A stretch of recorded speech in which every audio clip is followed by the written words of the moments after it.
যখন আদমকে বানাবেন ফাইসালা নিয়ে নিয়েছেন। ফেরেশতাদের মতামত জানতে গেলে ফেরেশতারা বলেছিল, এ আল্লাহ, ওরা পৃথিবীর বুকে খুন বইবে, ঝামেলা করবে, ফাসাদ করবে। নাহনু নুসাব্বিহু ওয়া নুকাদ্দিসু লাকা, নাহনু নুসাব্বিহুকা ওয়া নুকাদ্দিসু লাকা, ক্বালা ইন্নী আ'লামু মা লা তা'লামুন। আমরাই যথেষ্ট আপনার ইবাদতের জন্যে। আল্লাহ বললেন, আমি যা জানি তোমরা তা জানো না। এরপর আদমকে বানালেন। আদমের অবয়বটা সুন্দর করে আল্লাহ নিজের হাতে বানিয়েছেন। পৃথিবীর বুকে দুই চোখে যা দেখছি সবগুলো কোন ফায়াকুনের মধ্য দিয়ে হয়েছে। শুধু একটা জিনিসে আল্লাহ হাত লাগিয়েছেন, সেটা হলো আদমের অবয়ব বানিয়েছেন। আদমের ভিতরে আত্মা দিল, সঞ্চারিত হলো। এরপরে আদমের পিঠে হাত রেখে সমস্ত আত্মাকে বের করলেন। কিন্তু আল্লাহ তাবারাক ওয়া তাআলা আদম বনাম ফেরেশতা একটা প্রতিযোগিতার ময়দান বানালেন। একদিকে আদম আর একদিকে ফেরেশতা। জি, আমি বড় রাঁধুনি, তুমি বড় রাঁধুনি, কি আমার দেখা দরকার নাই। আগে সামান্য খাইয়া দাও, তারপরে বলবো কেমন রাঁধুনি। আমি বড় প্লেয়ার, তুমি কত বড় প্লেয়ার আমার দেখার দরকার নাই।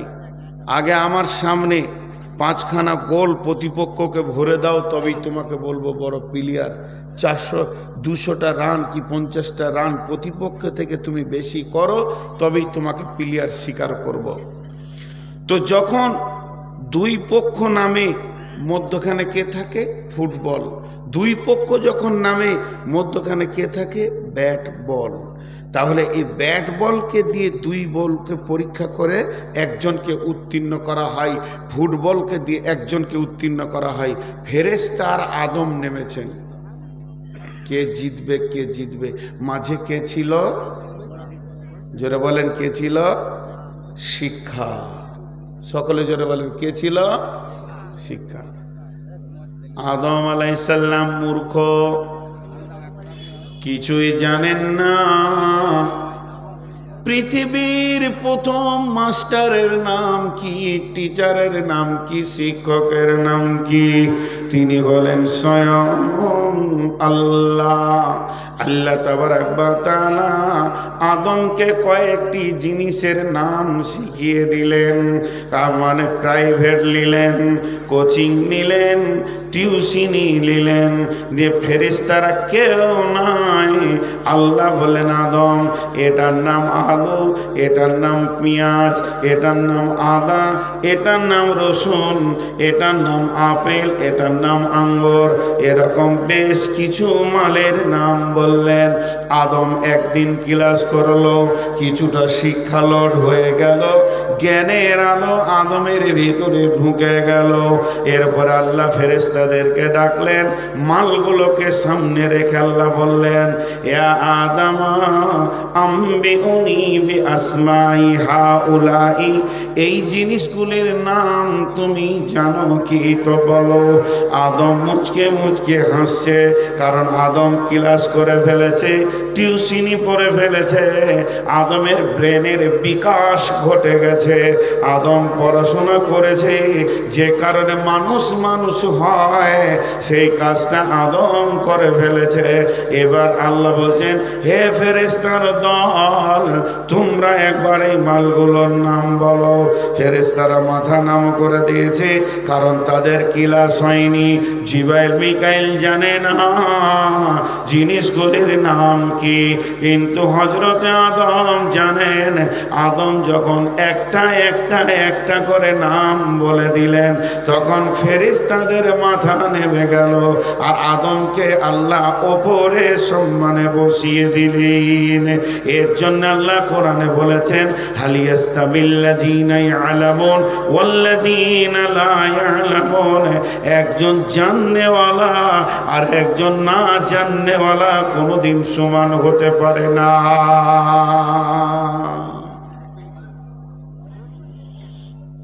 তাহলে মানুষ মানুষ হলো কি নিয়ে? জোরে বলেন, কি নিয়ে? জ্ঞান, শিক্ষা। আপনারা আমার সঙ্গে কথা বলেন, আরো যত সময় যাবে তত তথ্যবহুল কিছু কথা আসবে। আপনারা জীবিতর মতো একটু আওয়াজ দেবেন। জ্ঞান নিয়ে, শিক্ষা নিয়ে মানুষকে ওপরে তুললেন আল্লাহ, ফেরেশতা নিচে চলে গেল। তাহলে শিক্ষার কত মূল্য! এরপরে আল্লাহ রব্বুল আলামিন শিক্ষাকে এত মূল্যবান দিলেন, সমস্ত আত্মাগুলোকে এক জায়গায় জমা করলেন। সমস্ত আত্মা যখন এক জায়গায় হয়ে গেল, তখন পৃথিবীর সেরা শিক্ষাটা দিয়ে দিলেন, আলাস্তু বিরব্বিকুম, আমি কি তোমাদের প্রভু নয়? এমন গরু ছাগলকে বলেনি, হাঁস মুরগিকে বলেননি, ফেরেশতাকে জিনকে নিয়ে বলেননি। আল্লাহ আদম সন্তানকে কত শিক্ষার গুরুত্ব দিয়েছেন, সমস্তকে রেখে বললেন, আলাস্তু বিরব্বিকুম, আমি কি তোমাদের আল্লাহ নয়?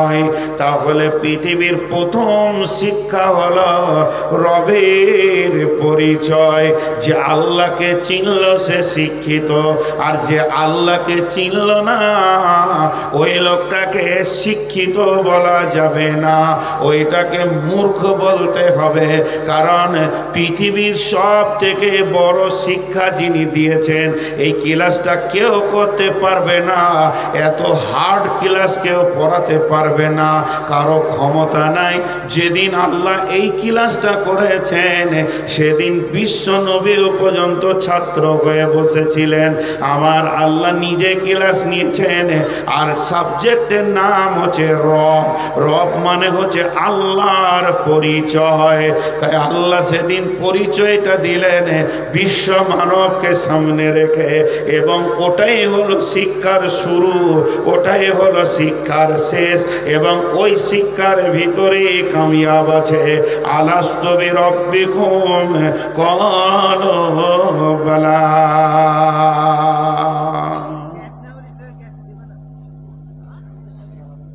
ভাগ্য ভালো ব্যাংকে চাকরি পায় নাই,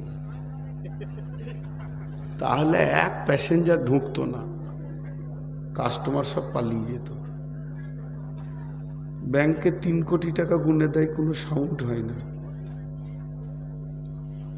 জি, আপনারা আমার দিকে ধ্যান দেন। আল্লাহর ওয়াস্তে দিয়ে হাতগুলোকে ভিখারির মতো করে বলছি, 10টা মিনিট টাইম দেন, তত্ত্ববহুল 4টা কথা বলি, বাড়ি চলে যাবেন, আমি একাই থাকবো। আমার বিশ্বাস, আমি আমার আল্লাহর উপরে ভরসা করে বলছি, যেখানে কত তথ্য কথা আছে আপনি আমি বুঝবো। শিক্ষার গুরুত্ব তো আমাদের কাছে নাই, শিক্ষা তো আমরা লিনি, শিক্ষাকে উপেক্ষা করি আমরা। আপনারা আমার দিকে তাকিয়ে থাকবেন, কেউ পেছন দিকে তাকাবেন না, সবাইকে মানা করছি। এই চাওয়ালা খুব তাড়াতাড়ি বেরিয়ে যা, নাহলে তোর চায়ের কেতলি শুদ্ধ চলে যাবে। খুব তাড়াতাড়ি, ওই পয়সাটাও নিতে হবে না, কেটে। এত বড় সাহস কি করে হলো যেখানে ঢুকবে? গোটা রোডটাকে মেলা করে রেখেছে। সোজা হাওড়া স্টেশন চলে যাও, প্রচুর লোক চায়ের জন্য দৌড়ে বেড়াচ্ছে। একদম দেখতে না পাই যেন 1 মিনিটের মধ্যে রাস্তায় চলে যেতে হবে। তাহলে শিক্ষার গুরুত্ব দেখেন কতটা, আল্লাহ কতটা গুরুত্ব দিচ্ছেন। কোন বিরাগী মন উদাসী হীরা গুহার মাঝে, কার বিরহে চোখের পানি ঝরাই সকাল সাঁঝে। ছাড়ল বাড়ি কিসের আশায়, বাঁধল বাসা হীরা গুহায়। ছাড়ল বাড়ি কিসের আশায়, বাঁধল বাসা হীরা গুহায়। কার বিরহে আকুল আশা অন্তরে তার বাজে, কোন বিরাগী মন উদাসী হীরা গুহার মাঝে। কিসের বোঝা বহন্তরে গড়ল তারে যত্ন করে, প্রভু তারে করল বরণ সারা জাহান মাঝে। কোন বিরাগী মন উদাসী হীরা গুহার মাঝে। হঠাৎ হলো জানা জানি, হঠাৎ হলো জানা জানি কানা কানি। আসলো প্রিয়র অসীম বাণী, আঁধার ধরা অজল কল কোরআন নূরের তাজে। কোন বিরাগী মন দাসী হীরা গুহার মাঝে। বন্ধু, এবার আল্লাহ তাবারাক ওয়া তাআলা তার নবীকে, আখিরি পয়গম্বরকে যখন বিশ্ব নবী বললেন, খাদিজারে পৃথিবীতে বর্বরতা ছড়িয়ে গেছে, পৃথিবীতে যেন আগাছা হয়ে গেছে, মানুষের কাছ থেকে নিরাপত্তা চলে গেছে, নিজের মেয়েকে নিজে জীবিত ধরে পুঁতে দিচ্ছে রে খাদিজা। পৃথিবীর দিকে তাকানো যায় না, রাহাজানি চিন্তায় আর যেন রাস্তাঘাটে যেখানে সেখানে লুচ্চামি ডাকাত মদ জুয়া তাসে পৃথিবী যেন বর্বরতায় পরিণত হয়ে গেছে। খাদিজা রে, জাতির জন্য একটা রাস্তা খুঁজে বের করতে হবে, আমাকে খাবার দাও। আম্মুজান খাদিজা বলেন, 3 দিনের খাবার রসুলের 7 দিনে শেষ হয়নি, একদিনের খাবার 3 দিনে শেষ হয়নি। বিশ্বনবী গারে হিরাতে কাঁদছেন জাতিকে বাঁচানোর জন্যে। ওই জাতি কোন রাস্তায় গেলে, কোন আলোটা পৃথিবীতে আসলে এই অন্ধকার বর্বরতা দূর হবে। আল্লাহ তাবারাক ওয়া তাআলা বিশ্বনবীর কান্নার প্রেক্ষাপটে জিবরাইল আমিন কে বললেন, যাও জিবরাইল, আমার নবীকে প্রথম শব্দ গিয়ে বলো, ইকরা বিসমি রাব্বিকাল্লাযী খলাক। হে নবী, তুমি পড়ো, যে রব তোমাকে সৃষ্টি করেছে এর প্রভুর নামে পড়ো। আল্লাহর নবী বললেন, আমি পড়তে জানি না। জিবরাইল বুকের সঙ্গে জড়িয়ে ধরলেন, যখন 3বার বললেন আমি পড়তে জানি না, আরো চাপ দিলেন। আর এমন সময় নবীজি বলতে শুরু করলেন, ইকরা বিসমি রাব্বিকাল্লাযী খলাক, খলাকাল ইনসানা মিন আলাক, ইকরা ওয়া রাব্বুকাল আকরাম আল্লাযী আল্লামা বিল কলম আল্লামাল ইনসানা মা লাম ইয়ালাম। 5খানা আয়াত এলো, 6খানা এলো না, 4খানাও এলো না। প্রথম আয়াত 5খানা এলো পৃথিবী আলো করার জন্যে। 5টা আয়াত এলো কেন? এই পৃথিবীর মানুষের জন্যে 5টা জিনিসের বড় প্রয়োজন আছে, অন্ন, বস্ত্র, চিকিৎসা আর আপনার কিনা শিক্ষার স্বাস্থ্য। এই 5টা জিনিসকে আমার রব প্রথম দিয়ে পাঠালেন এবং বিশ্ব মানবের কল্যাণের জন্যে প্রথম শব্দ দিলেন পর।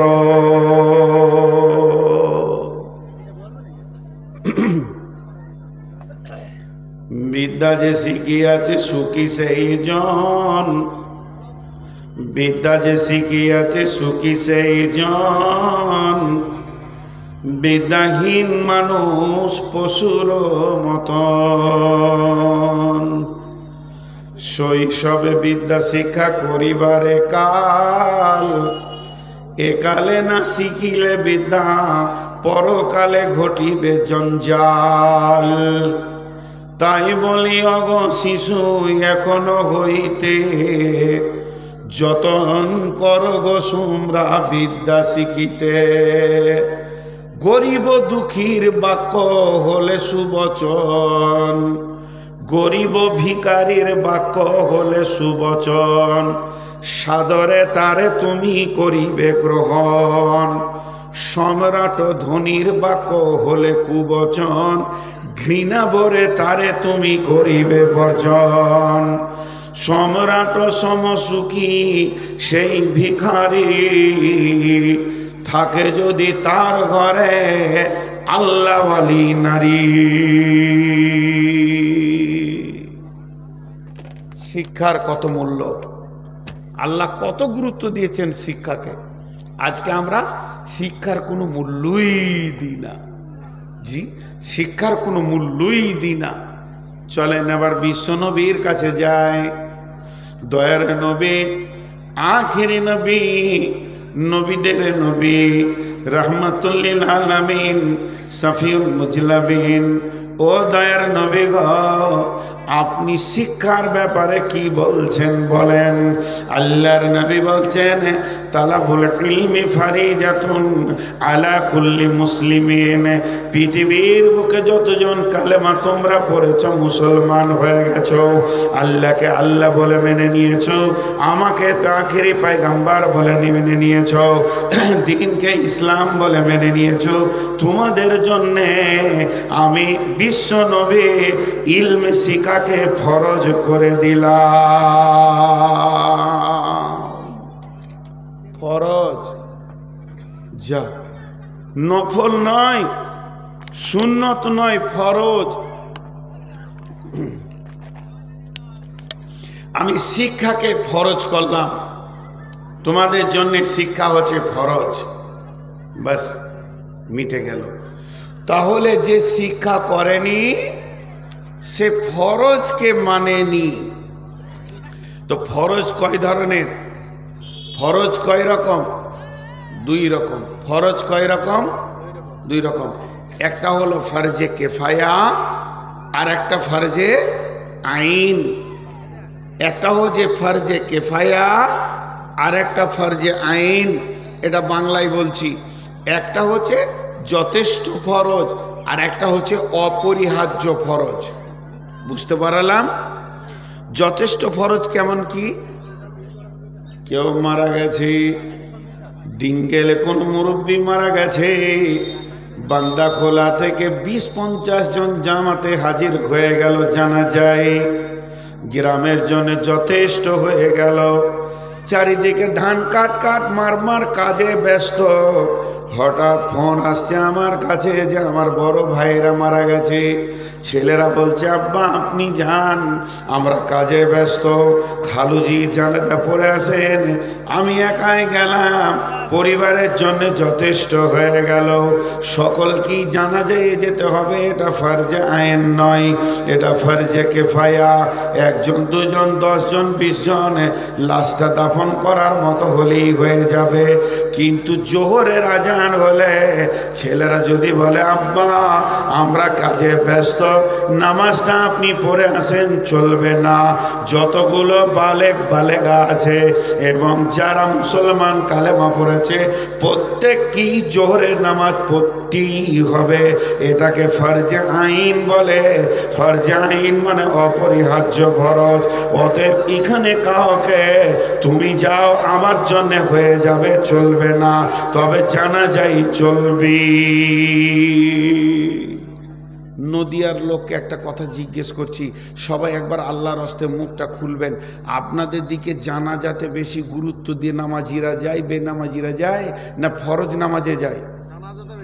বেশি যায়। হ্যাঁ, বসে বসে বিড়ি খেয়েছে, জোহরের নামাজ হচ্ছে অসুবিধা নেই, দিয়ে জানাজায় ধরে নিলে ওগুলোকে মেরে বের করে দেবেন, নাইলে ও মুর্দা আবার নেকি পাবে না, ঘুরিয়ে ভেজাল হবে, দোয়া কবুল হবে না। এগুলো বদমাস। তো যাই হোক, ওটা আমার বিষয় নয়। তাহলে শিক্ষাটা কি? কোন ফরজ? শিক্ষাটা কি ফরজে আইন, অপরিহার্য ফরজ, না ফরজে কেফায়া? 2-4 জন হলেই হবে। জি ভাই, অপরিহার্য ফরজ। তাহলে সবাইকে মৌলবি হতে হতো। শিক্ষা হলো ফরজে আইন, আবার ফরজে কেফায়া।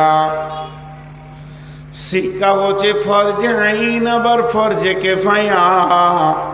ফরজে কেফায়া কি? এলাকাতে গ্রামে 2 জন 5 জন আলেম হলেই হয়ে যাবে। সবাইকে পাস করে সে সিত্তা পরে মৌলানা হতে হবে, এটা ফরজে আইন নয়, এটা ফরজে কেফায়া। এটা যদি ফরজে আইন হতো তাহলে পাবলিকরা জাহান্নাম চলে যেত, একজন জান্নাত পেত না। অতএব আলেম হওয়াটা ফরজে কেফায়া। 1 জন 2 জন 20 জন এলাকায় আলেম হলেই চলবে, কিন্তু এমন দুটি শিক্ষা আছে, এই দুটি শিক্ষাকে প্রত্যেকটা মানুষকে শিখতেই হবে। তাতে যেমন জোহরের নামাজ প্রত্যেককেই পড়তে হবে, ওই রকম প্রত্যেককে শিখতেই হবে। যদি না শিখে তো কাবিরা গুনাহ হবে। সেটা কি? এই যে দেখছেন হলার, হ্যাঁ, সাইজ কত, কয় ইঞ্চি হবে? 2 ইঞ্চি 2.5 ইঞ্চি, খুব মারলাম। বড় যাদের তো 2.5 ইঞ্চি 2 ইঞ্চি, ঠিক না ভুল? কুইন্টলের গরু ঢুকে গেছে, সাংঘাতিক ব্যাপার। এ হলার যে কত বড় মজবুত, এতে উঁটও পার হয়ে যায়। যায় কি যায় না? কথা বলে না, যায় কি যায় না? তেমনি শুনেলেন আল্লাহ তাবারক ওয়া তাআলা দুই একটা শিক্ষাকে, দুইটি জিনিস শিক্ষাকে ফরজ আইন করে দিয়েছেন। আম্মা জান আয়েশা বলেন, ইয়া রাসূলুল্লাহ, ইয়া হাবিবাল্লাহ, দয়ার নবী, আপনি আমাকে পাক হওয়া শিখিয়ে দেন, আমি কেমন করে পাক হব? বিশ্ব নবী বলেন, আয়েশা রে, তোমাকে পাক হতে গেলে শিখতে হবে কি? প্রথমে তুমি রুজিকে পাক করো। কাপড় চোপড় যদি ময়লা হয়, না পাক হয়ে যায়, সাবান দিয়ে ধুলে পাক হয়ে যাবে। কিন্তু রুজিতে যদি হারাম ঢুকে যায় রে আয়েশা, তাহলে কি হবে? তার থেকে মাংস হবে, রক্ত হবে, হাড় হবে। এটা পৃথিবীর সাবান দিয়ে যদি সমুদ্রের পানিতেও তুমি ডুবো, আর তুমি পাক হবে না। এটা তখনই পাক হবে, সোনাকে যেমন খাদ বের করার জন্যে আগুনে অ্যাসিডে দেওয়া হয়, যতক্ষণ পর্যন্ত জাহান্নামের আগুনে তোমাকে না দেওয়া হবে, অতক্ষণ পর্যন্ত তোমার দেহ পাক হবে না। এইখানে যেন হারাম না ঢুকে। এইখানে কে বসে আছে? কাস্টম। এই অফিসারটা কে? কাস্টম। পচা মাল যেন না ঢুকে যায়, চেক আপ করবে। যদি কেকটা পচা হয়, সঙ্গে সঙ্গে বলবে খাস না, পেটে গোলমাল হবে। এই জন্য আল্লাহ কাস্টম বসিয়ে রেখেছে, আছে না? ঢুকতে দিচ্ছে না। তেমনি আমার নবী বলছেন, 1 নম্বর তোমার শিখা ফরজ, এই জায়গায় যেন হারাম না ঢুকে যায়। তার মানে কোন লোক যদি মনে করে আমি গরুর ব্যবসা করব, কেউ মনে করছে আমি ছাগলের ব্যবসা করব, কেউ মনে করছে আমি কাপড়ের ব্যবসা করব, কেউ মনে করছে আমি প্লাস্টিকের ব্যবসা করব, কেউ নিয়ত করেছে মুদিখানা দোকান করব, কেউ নিয়ত করেছে আমি ওষুধের দোকান করব, কেউ নিয়ত করেছে আমি চাষ করে খাবো, কেউ নিয়ত করেছে আমি লিভার খেটে খাবো। ওই বিষয়ে যতগুলো রসুলের হাদিস আছে তুমি আগে জানবে, তারপরে সেই ইনকামে নামবে, নচেত তোমার পেটে হারাম চলে যাবে। এটা হলো ফরজ আইন, প্রত্যেকটি মুসলমানকে শিখতেই হবে। নাম্বার 2, প্রতিদিন আল্লাহর হুকুম কটা আমার কাছে আসছে?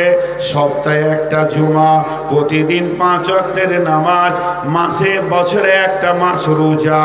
আল্লাহর হুকুমগুলো কেমন করে আমার কাছে আসছে, আর আল্লাহর নবী ওই হুকুমটা কিভাবে পুরা করে দিয়েছিলেন, কিভাবে সমাধান করেছিলেন, আল্লাহর হুকুমটাকে আল্লাহকে কিভাবে জমা দিয়েছিলেন, প্রত্যেকটি মুসলমানকে জানতে হবে।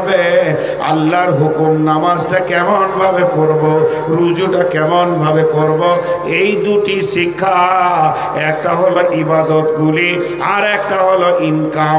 এই দুটি শিক্ষা করা ফরজ, শুধু ফরজ নয়, ফরজে আইন।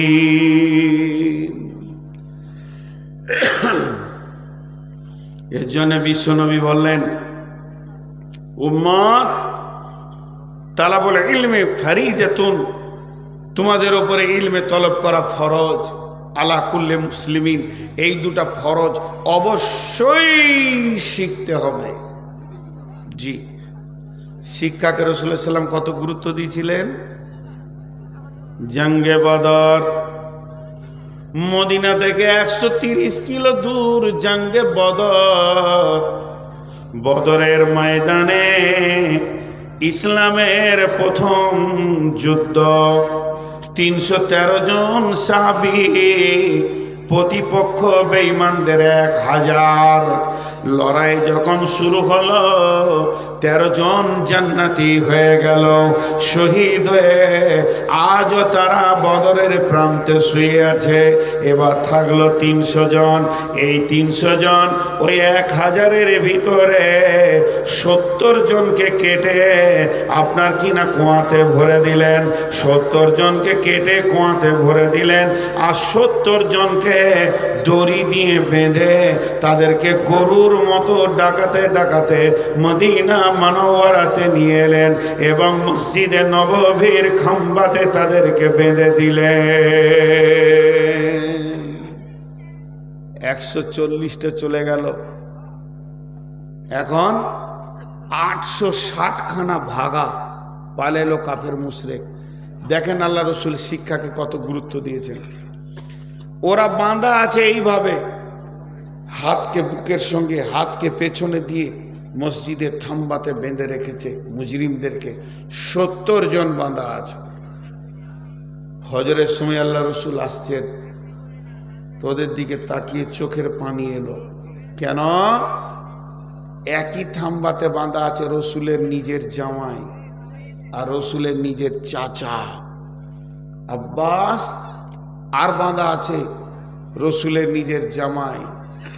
তো 2 জন বাঁধা আছে। তো ওইটা দেখে আল্লাহ রসুলের চোখের পানি এলো, আরো সবাইকে দেখে পানি এলো। হজরের নামাজ পড়ালেন বিশ্বনবী। নামাজের পর বলছেন, রে আমার সাহাবীরা, এই যে মুজরিমগুলো এসেছে এরা দিন পায়নি, দিন এখনো বুঝেনি, এদের আক্কেল বিবেক কম, দিনের বিরুদ্ধে লড়াই করতে এসে বাঁধা পড়ে গেছে। এদেরকে যেভাবে বেঁধে রাখা হয়েছে এদের উঠা বসা করার মতো কোনো ক্ষমতা নাই। তো যদি একবার বাঁধনটা ঢিলা করা হতো তো মানুষগুলো বসতো, পাগুলো ফুলে গেছে, সারা রাত বাঁধা আছে। সাহাবীদের মধ্যে কেউ বলেন, রাসূলুল্লাহ আপনার মন গেলে ছেড়ে দেন, অসুবিধা কি আছে? বলে না, ইসলামে কোনো রকম একচ্ছত্র নাই, মাসোয়ারা করে কাজ করতে হবে, আলোচনা করে। বাঁধনগুলো একটু ঢিলা করা হলো, বসে গেল সবাই। এরপরে বিশ্বনবী বসলেন, সাহাবীদেরকে নিয়ে এদের কি করা যায় বলো, এই লোকগুলোর কি করা যায়, এদের শাস্তি কি দেয়া যায়? একজন এক এক রকম বলছেন। হযরত ওমরকে বললেন, নবীজি ওমর রে, তোমার মতটা তুমি বলো। হযরত ওমর বললেন, ইয়া রাসূলুল্লাহ, ইয়া হাবিবাল্লাহ, আমি উমরের মত প্রত্যেকটি সাহাবীকে একটা করে তলোয়ার দেন, আর নিজের নিজের আত্মীয় বাঁধা আছে, কারো মামা, কারো চাচা, কারো ভাই, কারো ফুপা, কারো খালু, নিজের নিজের আত্মীয়র গর্দনকে কেটে মাটিতে ফেলে দেখ, এখানে কোনো কনসিডার নাই। এটা উমরের মত হয়ে গেল। এরপরে নবী বলছেন, আবু বকর তোমার মত কি? আবু বকর নরমপন্থী মানুষ। আবু বকর বললেন, ইয়া রাসূলুল্লাহ, ইয়া হাবিবাল্লাহ, এদেরকে শারীরিক নির্যাতন না করে অর্থের ওপরে চাপ সৃষ্টি করা হোক, তাতে ডবল লাভ হবে। একদিকে তো অর্থের চাপে পড়ে যাবে, ওদের অর্থখানিক ক্ষয় হবে, আমাদের বাইতুল মালে খানিক মাল জমে যাবে, পরবর্তী জিহাদের জন্য আমাদের অস্ত্র শস্ত্র হবে। বিশ্বনবী ফয়সালা দিলেন, রে আবু বকর, তুমি যেটা বলেছো ওটাই হবে। ওদেরকে ঘোষণা করে দাও, বন্দীদেরকে বলে দাও, তোমাদের যার যার আত্মীয় আছে খবর পাঠিয়ে দাও, তারা যেন অর্থ জমা দিয়ে নিজের নিজের বন্দীকে ছাড়িয়ে নিয়ে যায়। সেদিন বিশ্বনবী অনেক কেঁদেছিলেন, হিচকি মেরে মেরে মেরে মেরে কেঁদেছিলেন, কারণ বিশ্বনবীর কাছে একটা গলার হার আসলো। ওই হারটা কার? আম্মাজান খাদিজার হাতটা তার মেয়ে জাইনাবকে দিয়েছিলেন। আর ওখানে জাইনাবের স্বামী বন্দী রয়েছে, যে বেঈমান ঈমান আনেনি, পরবর্তীকালে তালাক হয়ে গেল রসুলের বেটি, ওই জাইনাবকে ওই ওর স্বামী বন্দী রয়েছে, সেই গলার হাতটা বেটি দিয়ে দিল, বাইতুল মালে জমা করে দিল। আল্লাহর নবী গলার হাতটা নিয়ে হিচকি মেরে মেরে কাঁদছিলেন, আর খাদিজার কথা মনে পড়ে গেছিল। সাহাবীরা কান্না দেখে বলেছিলেন, ইয়া রাসূলুল্লাহ, হাতটা বাইতুল মালে জমা দিতে হবে না, ওরা আপনাকে দিয়ে দেওয়া হলো, আপনি নিজের কাছে রেখে নেন।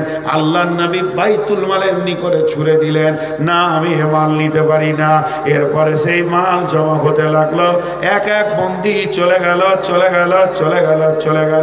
মুষ্টিমে 8-10টা থেকে গেল, 5-7টা 10টা থেকে গেল। তারা এত গরিব, তাদের আত্মীয়রা এত গরিব, মাস দিন সপ্তাহ খেতে পাই না, তাদের কাপড়ে পরনের কাপড় ভালো নাই, গায়ে তেল নাই, অভাবের দুনিয়া। বিশ্বনবী তাদের কাছে গিয়ে বললেন, ও বন্দিগণ, তোমরা বলো তোমাদের কোনো অর্থ সম্পদ আছে কি না? বলে না, নাই।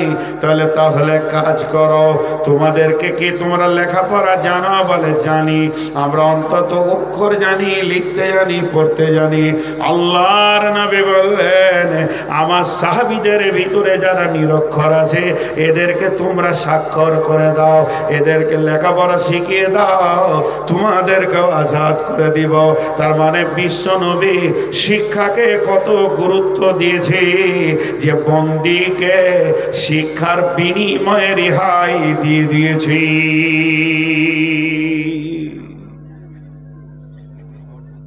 তারই উম্মত হতমূর্খ। জি, উঠিয়েন না, দাঁড়ান, আরো কিছু কথা আছে। একটা উপন্যাসের 2 লাইন বলি, 2 লাইন, বেশি লাইন। একটা লোক পানি জাহাজে সফর করছে, আর এরকম করে ও একটা বই পড়ছে, হাদিসের বই। ধরেন, জাহাজের কেবিন আছে, স্পেশাল জায়গা আছে, সেই স্পেশাল জায়গাতে বসে জানলার ধারে এমনি করে একটা বই পড়ছে, উপন্যাস পড়ছে, এমনি করে ধ্যানের সঙ্গে পানি জাহাজে পড়ছে। উপন্যাসটা ভালো করে খেয়াল করে পড়ছে। এমন সময় জাহাজের নাবিক বলছে, বন্ধুবর, নিয়তির ফায়সালা, আল্লাহর ফায়সালা, আসমানওয়ালার ফায়সালা, জাহাজের নিচের 3টি তলা ভেঙে তছরুপাত হয়ে গেছে, জাহাজ ধীরে ধীরে পানিতে ডুবতে রয়েছে। মাত্র কয়েক মিনিটের ভিতরে সম্পূর্ণ জাহাজটা পানির নিচে চলে যাবে, যেমন টাইটানি চলে গেল। এই ঘোষণাটা যখনই মাইকে করে দিয়েছে জাহাজের বক্সে, তখন কি করবে যাত্রীরা? হাসবে, ভাই হাসবে। লাফালাফি, ধরাধরি, ছুটাছুটি শুরু করে দিয়েছে। আর ও তখন এমনি করে বই পড়ছে, ধ্যানের সঙ্গে পড়ছে, শুনেছে। এমন সময় একটা যাত্রী এসে বলছে, হতভাগারে, আর পড়বি কত? তাড়াতাড়ি বই বন্ধ কর, এখন তুই মরবি, আর পরে তোর লাভ কি? এ ব্যক্তি উত্তর দিচ্ছে, বন্ধু, তোর লাফিয়েও যা হবে, আমার বসে থেকেও তাই হবে, মরি তো যাব, তো 2 লাইন পড়েলি। এর নাম শিক্ষা। শিক্ষার কত গুরুত্ব, শিক্ষার কোনো বয়স নাই। শিক্ষার শুরু হয়েছে কোথায়? না আলামে আরওয়াতে। বিশ্বনবীকে শুরু করেছেন গারে হিরাতে। শিক্ষার শেষ কোথায়? বিশ্বনবী বলছেন, যখন কোনো মানুষ আপাপ করছে, মুমূর্ষু অবস্থায় রয়েছে, আজরাইল দেখে নিয়েছে, চোখের তারা উল্টে গেছে, তারপরও তার পাশে কালেমার তালকিন দাও। যদি তোমার শিক্ষাটা গ্রহণ করে নেয়, তার মানে মতের 1 সেকেন্ড আগে পর্যন্ত ছাত্র হয়ে থাকতে হবে, তবেই নাজাত পাওয়া যাবে বন্ধুরে। অতএব শিক্ষার কত গুরুত্ব, আহাত থেকে লাহাত, কোল থেকে খাট পর্যন্ত শিক্ষার শিক্ষা। অতএব বন্ধু, শিক্ষাকে বিশ্বনবী কত গুরুত্ব দিয়েছি।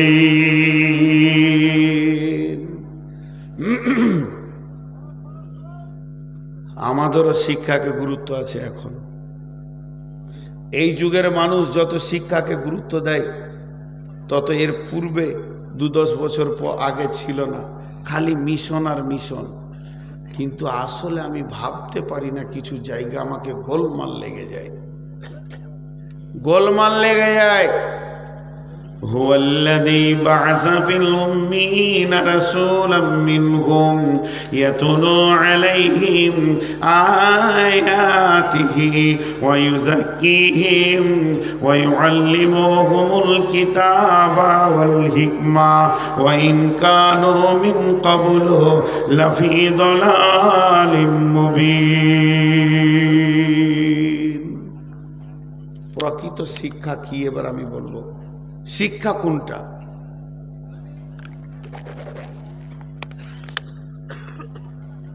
এখন আপনাদেরকে আমি একটা কথা জিজ্ঞেস করি, শিক্ষা ভালো না খারাপ? এতগুলি লোক উত্তর দিলেন না। শিক্ষা ভালো না খারাপ? আর একটু জোরে সাউন্ডটা নিতে চাইছি। শিক্ষা ভালো না খারাপ? এতক্ষণ আল্লাহ, রসুল এবং দার্শনিক দিয়ে বলে দিলাম শিক্ষা ভালো। এবার আমি শিক্ষার বিরুদ্ধে চলে গেলাম। শিক্ষা হলো খারাপ। পৃথিবীর সব থেকে জঘন্য জিনিস হলো শিক্ষা। আমি বিরুদ্ধে চলে গেলাম, আপনারা আমার এই বিরোধিতাটাকে কেটে দেবেন, আমি খুশি হব যে আপনার কাছে আমি একটা জ্ঞান পেলাম। কেন শিক্ষা খারাপ? কেন? খবরদার ছেলে পিলেকে পড়াবেন না, একদম না।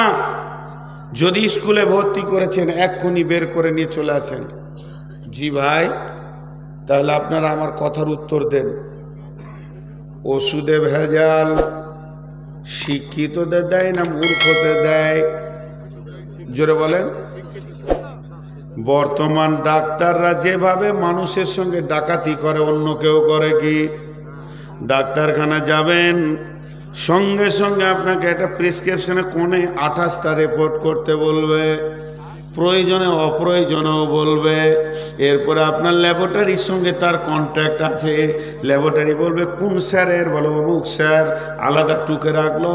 একটা পেশেন্ট এসেছে, 12খানা চেক আপ হয়েছে, সেটা খাতা মেনটেন করার জন্য লোক আছে, এতগুলো টাকা পেয়েছি, তার ভিতরে তার পার্সেন্টেজ থাকে। ওষুধ কোম্পানি ডাক্তারকে কিনে নিয়েছে, ট্যাবলেট কোম্পানি ডাক্তারকে গাড়ি দিয়েছে, ভিটামিন কোম্পানি ডাক্তারকে জামা কাপড় দিয়েছে। যে চেম্বারটায় বসে চিকিৎসা করে সেটা মাসে ভাড়া লাগে না, সেটা ফার্মেসি দেয়, কারণ তার ফার্মেসিতে যে ওষুধটা রাখতে বলে সেটাই সে লিখবে। তাহলে একটা ডাক্তার সমাজের কলঙ্ক, একটা ডাক্তার সমাজকে বিলম্বিত করেছে, কষ্ট দিয়েছে। অতএব এটা কোনো চাষি করে না যে মানুষের জানকে নিয়ে খেলা করে না। আপনি চোখের পানিতে অঝোর নয়নে আব্বাকে, মাকে, সন্তানকে, বিবিকে কোলে করে তার সামনে কাঁদছেন, আসে মুছে হাত দিয়ে মনে করছে একটা পাকা খরিদ্দার চলে এলো, কপালে ইলিশ মাছ লেগে গেছে। তার মানে একটা ডাক্তার যখনই বড় কোনো রুগী দেখে, তখন মনে মনে করে আমার বংশীতে বড় বোয়াল লেগেছে, তার দিলটা কত খুশি হয়। অতএব বন্ধুরে, শিক্ষা মানুষকে শান্তি দিতে পারেনি।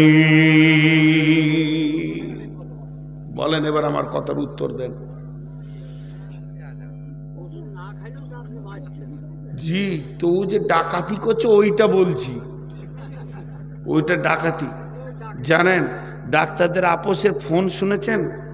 ডাক্তারদের দুই ডাক্তার ফোন করছে, দুজনই খালাতো ভাই, একজনের বাড়ি বান্দাখোল্লা আর একজনের বাড়ি বিলকুমারি, এত কাছে লয়, এলাকার বাইরে, ওই বেলডাঙ্গা। হ্যালো, আসসালামু আলাইকুম, কেমন আছিস ভাই? বল ভালো আছি। কেমন চলছে? পেশেন্ট নাই। বলছে রে আল্লাহ শুক্রিয়া, আমাদের এলাকায় ভাইরাস ঢুকেছে। বলেন আল্লাহ শুক্রিয়া, ভাইরাস ঢুকেছে। এরা জাতির কলঙ্ক। জি, একটা ছেলে MBBS চান্স পেয়েছে বর্ধমানে, 3 বছর 4 বছর চলছে ওর, আর আমার সঙ্গে 3 দিন আছে ওর। তখন আমি বললাম পৃথিবীতে সব থেকে নোংরা এটা বেছে নিলে? বলে কেন? যত চোখের পানিতে তোমার কাছে আসবে, জমি বেচা সোনা বেচা পয়সা দিয়ে কষ্ট করে চিকিৎসা করবে এবং চোখের পানিতে বিক্রি হয়ে বাড়ি যাবে, আর তাদের সেই জমি বেচা পয়সা আর তার অপারেশনের ঘা ফোট গালার পয়সাতে তুমি মাছ কিনে বিবিকে নিয়ে খাবে। তোমার মন কি একবার বলবে না যেটা আমার ডাকাতি পয়সা? এত নোংরা পেশাটা কেমন করে তুমি বেছে নিলে? একজন ডাক্তার তার চেম্বারের সামনে লিখেছে, ভালো করে শুনবেন, হে প্রভু, এটা যে কত বড় বিড়ম্বনা, এটা যে কত বড় বিড়ম্বনা, প্রতিদিন কত অসহায় মানুষের ভিতরে আমার রুজি। যারা কাঁদে তাদের টাকাতে আমার চাল ডাল আলু পেঁয়াজ, যারা চোখের পানিতে কাঁদে, পেটের যাতনায় কাঁদে, বুকের যাতনায় কাঁদে, তাদের পয়সাতে আমার ঘরে ইলিশ মাছ খাসির মাংস। হে প্রভু, আমার রুজিটা ব্যথা বেদনার ভিতরে রেখেছ। চাষির রুজি আছে মাঠের ভিতরে, কিন্তু এরা কত বড় হতভাগা, বেদনাওয়ালা মানুষের পানি থেকে টাকা থেকে খায়। অতএব তারপরেও বর্তমানে একটা ডাক্তার ধরা পড়ে মেরে ওর একদম চামড়া তুলে দিল, জেলে ভরে দিল। একটা অপারেশনের রুগীকে আপনার কিনা গোল ব্লাডার স্টোনের অপারেশন করতে গিয়ে মিথ্যা করে তার ছেলেকে বলছে তোমার বাপের টিউমার আছে মেরুদণ্ড হাড়ের কাছে, ক্যান্সার হয়ে যেতে পারে, আরও 35,000 টাকা দিলে ওটাকে একই সঙ্গে করে নিব। তারা টাকা দিয়ে দিল, এটা মিথ্যা কথা ছিল। তার মানে একটা ডাক্তার সমাজকে যত কষ্ট দেয়, একটা চাষি মূর্খ অত দেয় না। এরপরে কেউ যদি ইঞ্জিনিয়ার থাকেন, খবরদার মাপ চাইছি, আপনার পা গলা জড়িয়ে ধরে মাপ চাইছি, আপনার পা দুটি জড়িয়ে ধরে আমি নূর মোহাম্মদ মাপ চাইছি। 95% ইঞ্জিনিয়ার চরিত্রহীন, এরা মাতাল, এরা পৃথিবীর বুকে এসে পৃথিবীকে জঘন্য করে দিয়েছে। এরপরে কোর্টের অ্যাডভোকেটের কথা আর বলিয়েন না, এদের মতো জঘন্যতম খাবার পৃথিবীর কেউ খায় না। আর থানাতে যারা বসে আছে, এদের থেকে রাতে যারা ডাকাতি করে অনেক গুণে ভালো। অতএব বন্ধুরে, শিক্ষা জাতিকে শান্তি দিতে পারেনি, শিক্ষা জাতিকে জ্বালিয়ে দিয়েছি। এবার বলেন ছেলে পেলেকে পড়াবেন না স্কুল থেকে ছাড়িয়ে নেবেন? জি, সব শিক্ষা ভালো নয়। শিক্ষার সাথে একটা শব্দ লাগাতে হবে। আল্লাহ বিজ্ঞান দেননি, রসুলকে শিখাননি। তখন একটা বক্তা বক্তব্য রাখছিল, আমি কোনো বক্তব্যকে কমেন্ট করছি না, যে মৌলবীরা খালি কালা কালা করে হাদিস পড়ে আর সুর করে কোরআন শরীফ পড়ে দেয়, এরা কিছু আবিষ্কার করতে পারলো না। কোরআন থেকে এই আছে, কোরআনে ওই আছে, আমেরিকা এই করলো, জাহাজ করলো, আর কে প্লেন করলো, আর কে কি করলো, আর কে কি করলো। ও খালি আবিষ্কার দেখাইতেই রয়েছে কোরআনের আয়াত পড়ে পড়ে, যে শেষকালে বলছে বর্তমান মৌলবীরা একটাও আবিষ্কার করতে পারেনি, এরা খাই দায়, খালি ভুঁড়ি ভোজন করে আর ইমামতি করার মাদ্রাসায় কলা কলা করে খালি হাদিস পড়ায়, এদের হুঁশ জ্ঞান কিছু নেই। আমি বললাম ভাই একটু বসবেন, আপনার সঙ্গে আমার একটু কম্প্রোমাইজেশন আছে, বসবেন। আল্লাহ রসুল কি আবিষ্কার করেছিল? একটা ছুঁচো আবিষ্কার করেনি, তাহলে ওই রসুলটাও তো এই মৌলবীদের দলই পড়লো। আর আমেরিকা কালো আর সাদা বাঁদরগুলোই পড়ে গেল দামি। কোরআনে যদি আবিষ্কার আসতো তো রসুল ইসলাম প্রথম আবিষ্কার করতেন। কোরআন আবিষ্কারের জন্য আসেনি, কোরআন যে আবিষ্কারের জন্য এসেছে সেটা মানুষকে মানুষ বানাতে এসেছে। চোর, লম্পট, ডাকাত, বেঈমান, খুনি, লুটেরা, জুয়ারি সব যেন রসুলের কাছে এসে তারা মানুষ হয়েছে। অতএব পৃথিবীর বুকে শিক্ষা খারাপ তা নয়। এতক্ষণ যেটা বলছিলাম সেটা হলো যে শিক্ষা শিখতে হবে, অসাধারণ শিখতে হবে।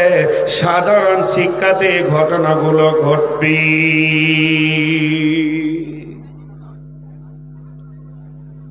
আপনাদেরকে একটা কথা জিজ্ঞেস করছি, একবার উত্তর দিবেন খালি। ট্রেনে জেনারেল বগি, এ স্লিপার বগি, এসি 3 টায়ার, এসি 2 টায়ার আর স্পেশাল 5টা বললাম। জেনারেল বগি, স্লিপার বগি, এসি 3 টায়ার, এসি 2 টায়ার আর স্পেশাল মানে বগি, এই 5টার মধ্যে সব থেকে কমজোর কোনটা? জোরে বলে না, মুখ খোলেন, একবার মুখ খুলেন আল্লাহর রাস্তে যে কজন আছেন। জেনারেল। জেনারেল মানে কি? সাধারণ। তাহলে জেনারেল শিক্ষা মানে কি বলেন? স্কুল, কলেজে, ভার্সিটিতে, মিশনে যেগুলো হয় এগুলো কি জেনারেল শিক্ষা না অন্য কিছু? জেনারেল শিক্ষা। এই জন্যই যদি আপনি জেনারেল বগিতে উঠেন, ছাগলের গোয়ালে ঢুকলি পায়ে খুঁড়ের দাগ লাগবেই, গরুর গোয়ালে ঢুকলে খুঁড়ের চাপে আপনার পা ছিঁড়ে যাবে। এগুলো ডাক্তার, মাস্টার, ইঞ্জিনিয়ার, থানার বড়বাবু, ছোটবাবু, মেজবাবু আর সিভিক বলেন, যারা জেনারেল থেকে এসেছে এদের চরিত্র তো গরু ছাগলের মতোই হবে।